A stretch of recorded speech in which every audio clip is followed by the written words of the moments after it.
Hello, welcome all to the seventh question of assignment 3. In this question, what we have to do is model CNN model to classify objects in MNIST dataset. And then, as per the second part, we have to describe the architecture and the operations. So first, let's go to the first part. So this MNIST handwritten database consists of digits and their images from 0 to 9. In this first part, what I do was using TensorFlow to import the MNIST dataset. As you can see here, I am loading the dataset to extrain ytrain for training purposes and extends ytest for testing purposes. After getting those data, in this step I am checking whether the dataset correctly loaded. I am doing that by assigning a random image index and printing that index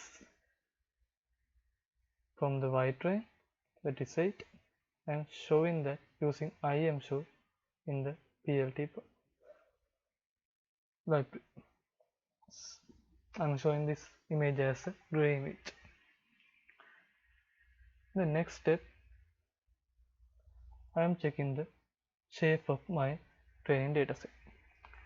The training dataset consists of 60,000 images, which is 28 by 28. In the next step, I am trying to reshape the image and to normalize the data. So in the reshaping part, first what I do was I am reshaping the training dataset. In the next line, I am reshaping the testing dataset, and I am assigning the value input shape as 28 by 21. This input shape will be useful when training the model.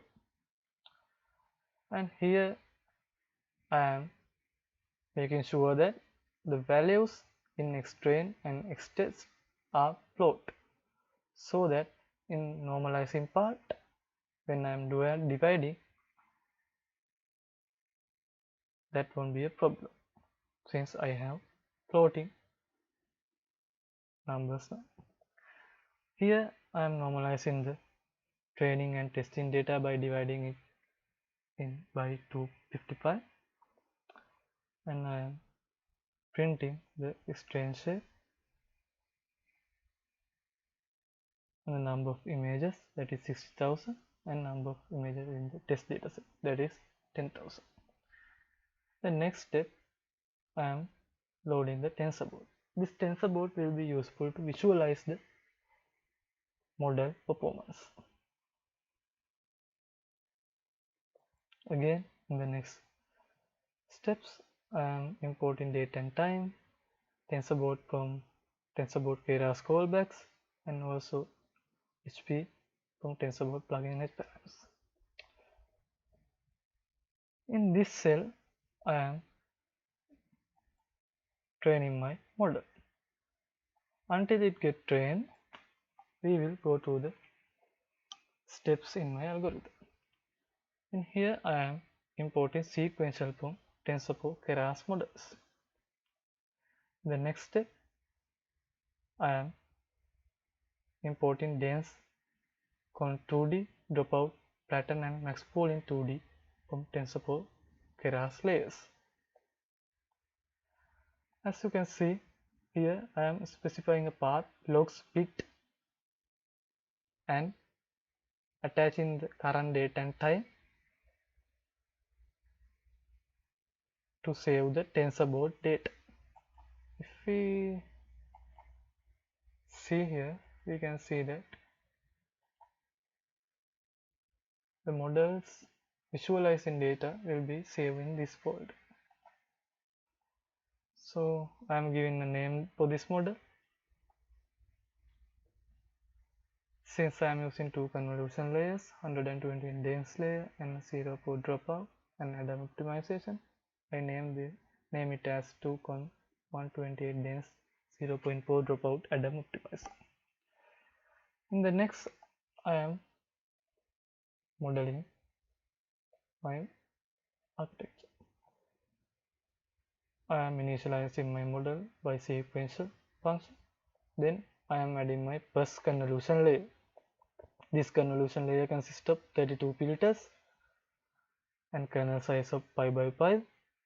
Padding same. I don't let the image to get reduced dimensions, so I am using padding same. So in the operations, it will use padding to keep the image size as a constant. I am using also activation ReLU as my activation function, and I am giving the input shape I mentioned in the earlier step. So in the next step, I am adding another max pooling layer to get downsample the image using the maximum value in the image. And again I am adding another convolution layer, which is a 64 filters containing a pi by pi kernel, again with the padding same and activation rail. This layer is also followed by a max pooling layer, which is 2 by 2. Then I am patterning the image to feed to the fully connected layer, which consists of 128 nodes. This dense layer also had activation function ReLU. So I am saving this. So in the next part, I am doing a dropout of 0.4,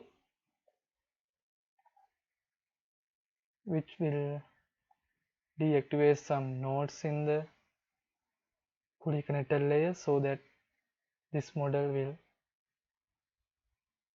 fit and give more validation accuracy.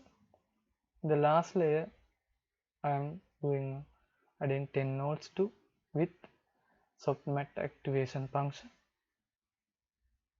In the next part, I am compiling the model.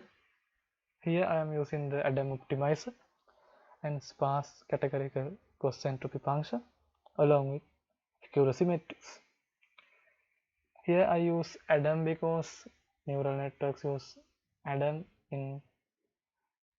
when training neural networks, and sparse categorical cost entropy function suitable for this kind of models as per the loss function. In the earlier stages, I also tried SGD as my optimizer, but it didn't give much accuracy as the Adam optimizer. Here, when training the network, I'm training the network by using model fit, where I provide the X-train, Y-train data and also the number of epochs. Here I give 6 epochs because in the previous times I tried, I had given 10 epochs and 7 epochs, but the model didn't have much accuracy and the validation accuracy didn't much improve after 6 epochs. So I kept epochs as 6, and the batch size I used 32, and that also the default batch size. And for the validation purposes, I provide the X test and Y test. So to visualize this model, I also use TensorBoard. Then, as for the last step in this step, I save the model. If we see this epochs and the loss and accuracy along with the validation loss and validation accuracy in each step, we can see that gradually in each step it taken to the 0.9925 accuracy in the sixth epoch. That is a good accuracy compared to the models nowadays, since the most accuracy model gives 9975. When I tried this in earlier, this was able to reach to 9945 at some moments in 6 epochs. Since I use 32 batches, here we can see that in each epoch for the model there are 1875 data feed. Since we have 60,000 in training dataset and it divided by 32, we have 1875. So if we look further, the validation accuracy had increases and the validation loss also decreases in each epoch, and also we can see that the accuracy has increased to 0.9938, and also validation loss, accuracy loss has decreased. In this step, I am killing the tensor board if it active as a process. Since this is the first time, let's initiate our tensor board to visualize this data and get a more idea. So we'll see, it will get load.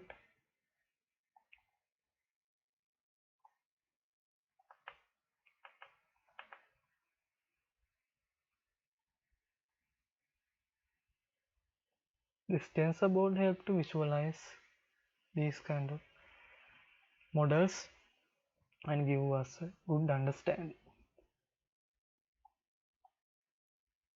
This tensor board use the save data which I showed earlier. So if we inspect the epoch and accuracy graph, here in this x-axis we have epoches and y-axis we have the accuracy. These two lines indicate the training and validation. We can see that along with the epoches, the validation and the training accuracy has increased. If we consider the epoch loss, the loss has decreased along with the 6 epoches, and the accuracy against the number of iterations, we can see that it has increased.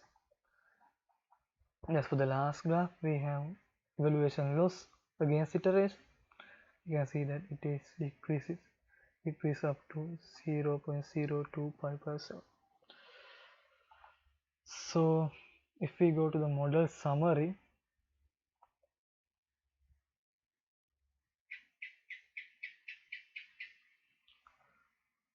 we can see the overall summary here, which I explained in the algorithm part. So we have the convolution layer, which consists of 32 filters. We have repeated the 28 by 28 images, and the followed max pooling layer,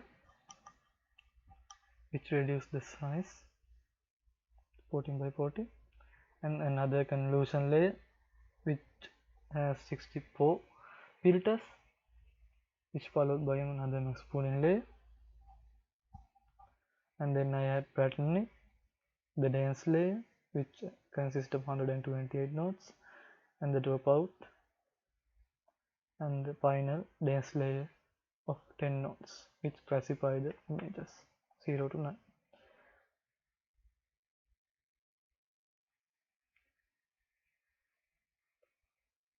Here I have total params of 54,922 and trainable parameters, same as the total params. If we test the models for the accuracy by using some random data points, here I use 5 random data points to check my model. So here I am feeding an index, and I am showing that index Here we can see that it's 9 as a gray image, and I am predicting using my model to check whether this image is accurate to the predicted value. Here we can see that the predicted value is 9, so the model works good in this. So again here I am checking another data point. Here I am trying to predict 8, and model predicted 8 correctly. In the next step I also try to predict 1, and it predicted 1 correctly. And here I am taking another image index and plotting it, and I am expecting 1. It also model provided 1, and again as for the last data point I am expecting a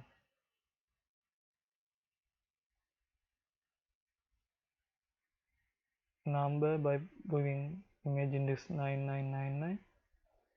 Here I am expecting 6, and the model used 6 correct.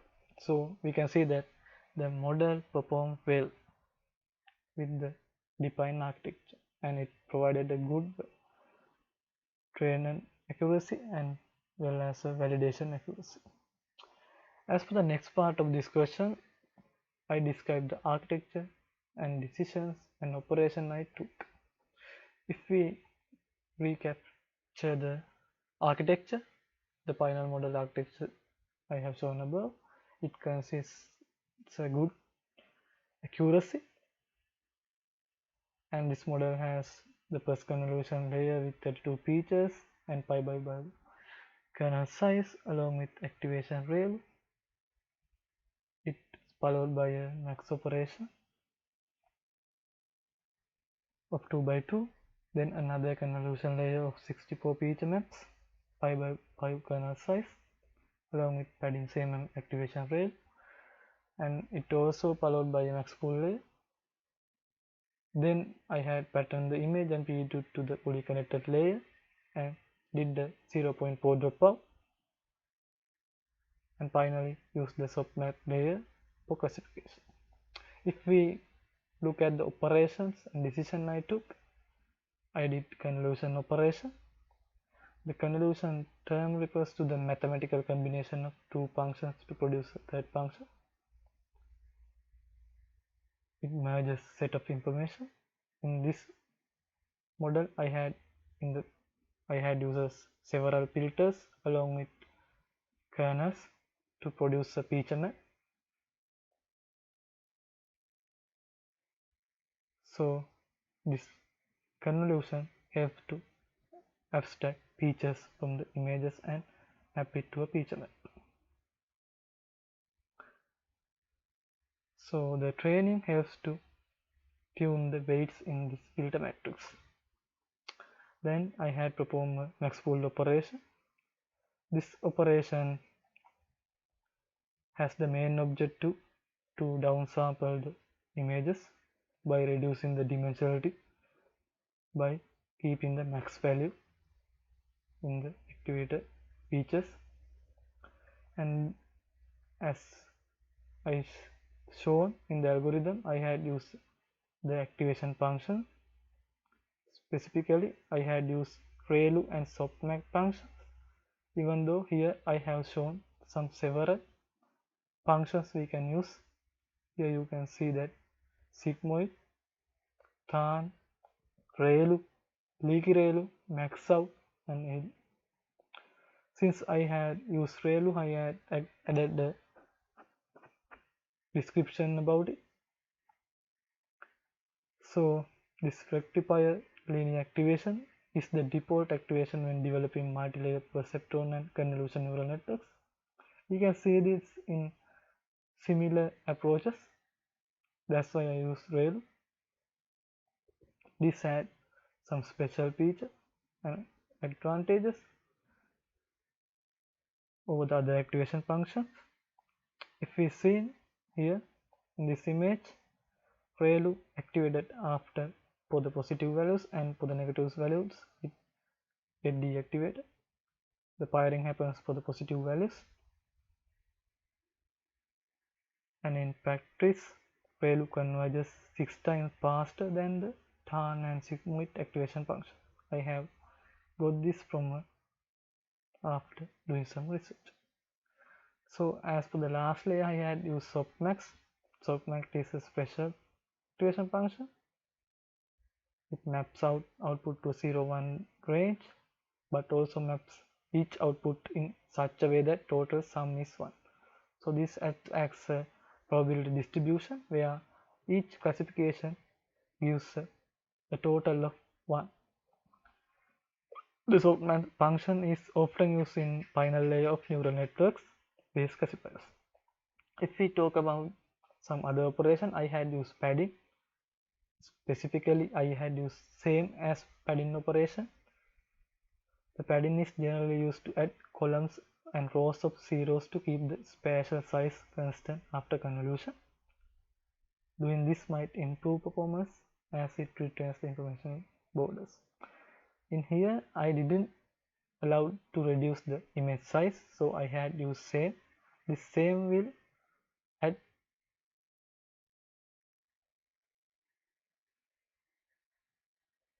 extra columns and rows so that it won't reduce the image. There is another padding operation called valley where it will shrink the output. The output will be shrink by the given formula where the final output will have dimension of n plus f minus 1 divided by s, where n is the dimension of the input image and the f is the filter size dimension and the s is the style. Style is how we are traversing the image using the filter, whether it by passing one pixel at a time or two at a time.